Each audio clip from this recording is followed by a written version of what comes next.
কোটা সংস্কার আন্দোলনে ভর করে বিএনপি জামায়াতের সহিংসতা নারায়ণগঞ্জে প্রায় 2.25 কোটি টাকার সম্পদ নষ্ট হয়েছে। এ পর্যন্ত গ্রেফতার করা হয়েছে প্রায় 450 জনকে। এদিকে সহিংসতায় জড়িতদের দ্রুত বিচার দাবি করেছেন ক্ষতিগ্রস্তরা। নারায়ণগঞ্জ থেকে রবিউল ইসলামের ছবি ও বিমল রায়ের তথ্যে বিস্তারিত থাকছে ডেস্ক রিপোর্টে। আন্দোলনের নামে নারায়ণগঞ্জে পিবিআই কার্যালয়, পাসপোর্ট অফিস, সিটি কর্পোরেশনের নগর ভবন, পুলিশ বক্স, পুলিশ ফাঁড়ি, নারায়ণগঞ্জ ক্লাব, শীতল পরিবহনের 26টি বাস সহ অর্ধশতাধিক স্থাপনা ভাঙচুর, লুটপাট ও অগ্নিসংযোগ করে দুর্বৃত্তরা। এতে ক্ষতি হয়েছে 172 কোটি 57 লাখ টাকা। এসব ঘটনায় জড়িত থাকার অভিযোগে 430 জনকে গ্রেপ্তার করেছে পুলিশ। এসব ধ্বংসাত্মক কার্যক্রমে ছাত্ররা নয়, তৃতীয় পক্ষ জড়িত বলে মনে করেন নারায়ণগঞ্জ নাগরিক কমিটির নেতা। সহিংসতায় জড়িতদের বিচার দাবি করেন তিনি। যেই ধ্বংসাত্মক ঘটনা ঘটেছে এইটি ছাত্ররা করেছে বলে আমি মনে করি না। হত্যাকারী যারা, তাদের অবশ্যই বিচারের আওতায় যাতে আনা হয়। নারায়ণগঞ্জের নর্ম পার্কের পরিচালক জানান, দুষ্কৃতিকারীদের হামলায় স্টাফরা আহত হয়েছেন। আগুন ও লুটপাটের ঘটনায় প্রায় 5 কোটি টাকার ক্ষতি হয়েছে। দফায় দফায় আমার পার্কে এসেছে।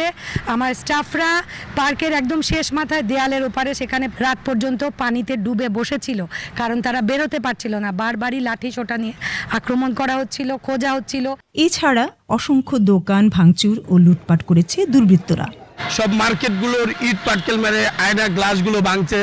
এখানে একটা ট্রাক জ্বালাই দিছে, লুটপাট করছে। 4-5টা দোকান ভাঙচুর করছে, লুটপাট হয়েছে। আমরা ছিলাম না, ভয়ের কারণে কেউ কিছু বলতে পারতেছে না, পলাই চলে গেছে সবাই। ভাঙচুর করে আমাদের বাস দিয়ে নাকি পাইরা বেড়া মাল নিয়ে গেছে। টুরিস্ট মার্কেটের সবগুলি দোকানের লাইট, সাইনবোর্ড এগুলো সবই ভেঙে ফেলছে এরা। এদিকে নারায়ণগঞ্জের পুলিশ সুপার জানান, গ্রেপ্তার ব্যক্তিরা বিএনপি ও জামায়াতের নেতাকর্মী। তাদের বিরুদ্ধে ইতোমধ্যে 21টি মামলা দায়ের হয়েছে। 430 যে ধরেছি, তার মধ্যে কিন্তু অনেক বিভিন্ন বিএনপি এবং জামাতের পোর্টফোলিও আছে, এদেরকেও আমরা পেয়েছি।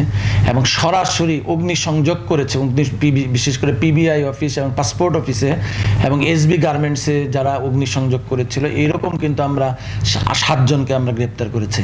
এবং সেই 7 জনের দেওয়ার তথ্য অনুযায়ী এবং তারা কিন্তু স্বীকারোক্তিমূলক যে জবানবন্দিটি দিয়েছে, সেখানে তারা কিন্তু বলেছে যে এই ফতুল্লা থানা জামাতের যে আমির, তার নাম হচ্ছে মাসুদ মেম্বার নামে পরিচিত, এবং যুবদলের যে সাধারণ সম্পাদক মামুন, তার নেতৃত্বে, তার উপস্থিতিতে থেকেই কিন্তু তারা এই কার্যক্রমগুলো পরিচালিত করেছে। আন্দোলনের নামে হত্যা ও নাশকতায় জড়িতদের দ্রুত বিচারের দাবি জানিয়েছেন নারায়ণগঞ্জবাসী।